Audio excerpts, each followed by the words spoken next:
I'm Brigham Larson with Brigham Larson Pianos. We are about to start a complete full rebuild on this 1890 Schubert. So very, very old piano. We have done older. We've done pianos going as far back as, I think the oldest one that we have right now is 1869, but 1880, sorry, 1890, that's getting up there.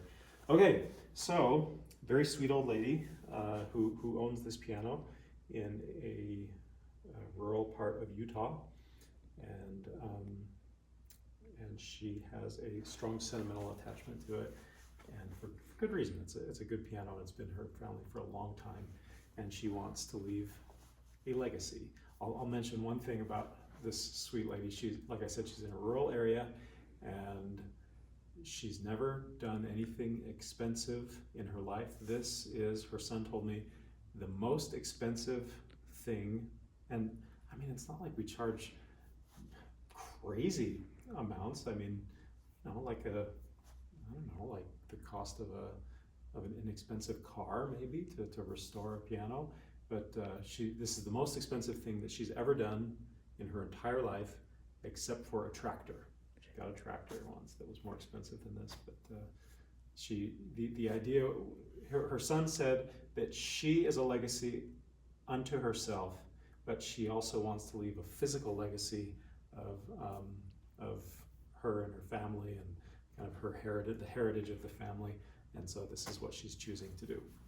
Okay, let's check it out. Maybe I'll play it real quick.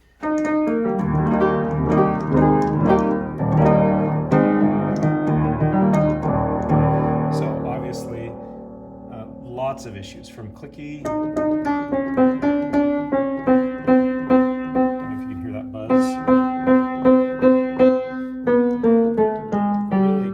Action. Maybe I'll take my lapel mic and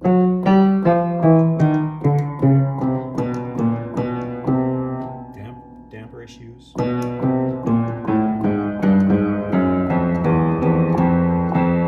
can hear some pretty bad soundboard issues there. That's what that. Okay, that's probably a loose pin.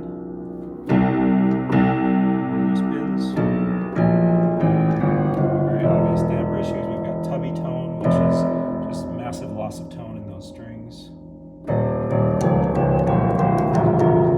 Everything is just super clicky and awful, damper, problems everywhere. Obviously. Okay,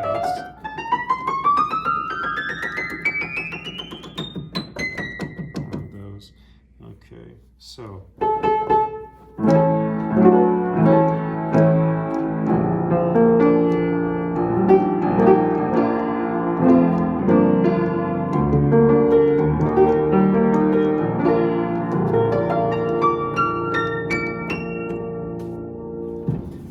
Established that there are lots of problems. Let's check out the inside. Let's see what we're going to be doing. So full restoration. Obviously missing hammers. We've got original strings causing the tubby tone issues. Well, that would account for when you push on the strings and the dampers don't follow. That accounts for. So that might be like just the pedal or something that's improperly adjusted, but we're going to replace the dampers anyway and the strings for that matter. And these hammers, let's check out those hammers. They are just completely shot. Those are some deep grooves. And of course down there in the bridge you can see it's just super filthy. Put some light in there, which is pretty typical. Cabinetry issues like this isn't attached.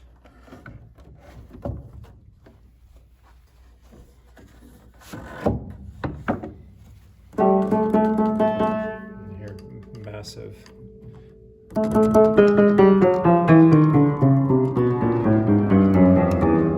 Massive problems in there.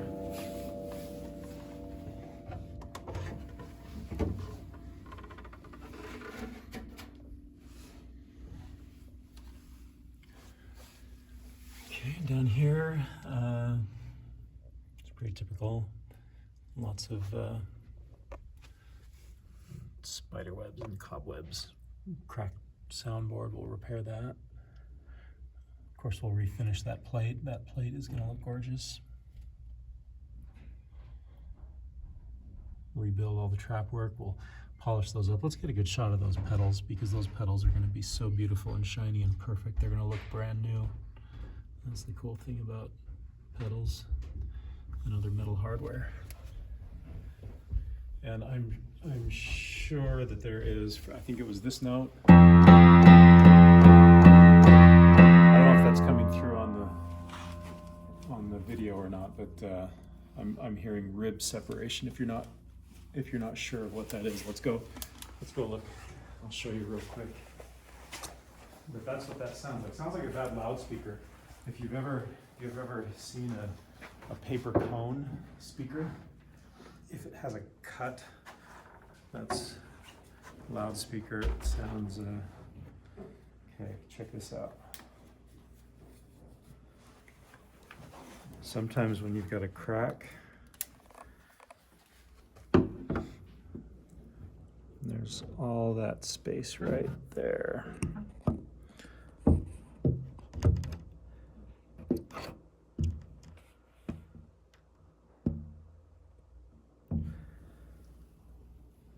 So lots of space. That soundboard is supposed to be attached to all the ribs. There shouldn't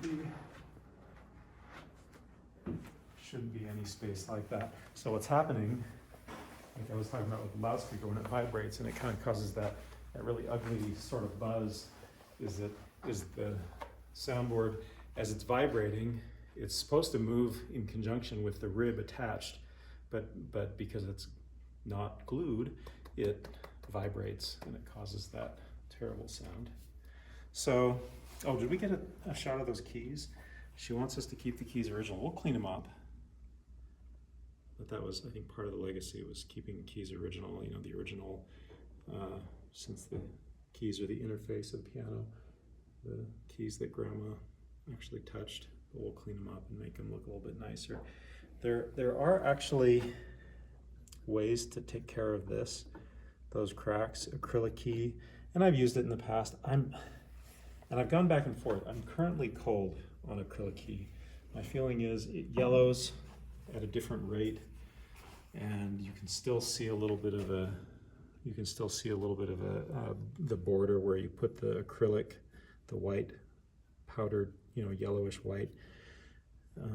Even if you get the color right on, you can still see the little border there if you know to look there. Plus, it's almost inevitable when you've got, you know, like on this piano, maybe 8 or 10 or 12 cracks. There's going to be 1 or 2 that are going to pop out. It's just impossible to avoid. So I'm not crazy about that. And then I guess finally, why don't we get a shot of the cabinetry, because we're going to be doing some refinishing on this piano as well. I believe we're doing the middle level. We're not doing the full level refinishing, but our mid-level, and that'll be a huge improvement from where it is now.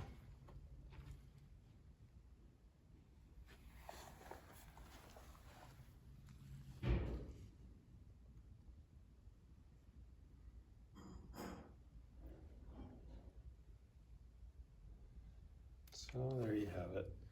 The 1890 Schubert, check back in. Hopefully we'll be done, I don't know, summer of 2024 would be my estimate sometime.